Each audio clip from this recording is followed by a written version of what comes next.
我前两天看纪录片，看到了竹升面的制作过程，看他们蹦来蹦去的感觉可欢乐了，所以我也买了2根大竹竿呢，打算在家体验一下。不过和这个面呢还需要点门槛，要没个3-5年和水泥的底子还真不太好干呢。然后我们在家找了一圈，发现最适合加杠杆的地方就是这个口压移植，但是跳了都没超过20下，我们就给人故居拆迁了。后来我开动了一下我聪明的小脑瓜，用最简洁的办法把杠杆的一端给固定了。现在这个设备唯一的弊端就是力的作用是相互的，也就是说压面的人越欢乐，压杆的人就越痛苦。所以老话说得好啊，哪有什么岁月静好，只不过是有人替你负重前行了。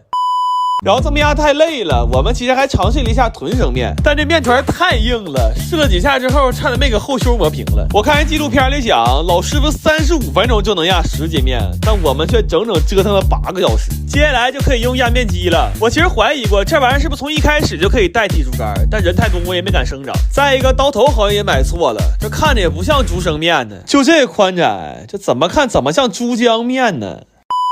后来我寻思珠江就珠江吧，4个人已经凑不出一条好腿能接着竹升了，然后就准备吊汤做云吞了，因为这面已经奔珠江去了。这云吞吧，我都不好意思说，学了1个多小时包成这熊样，就我们包这玩意儿，吃云吞的和吃馄饨的看了都沉默了。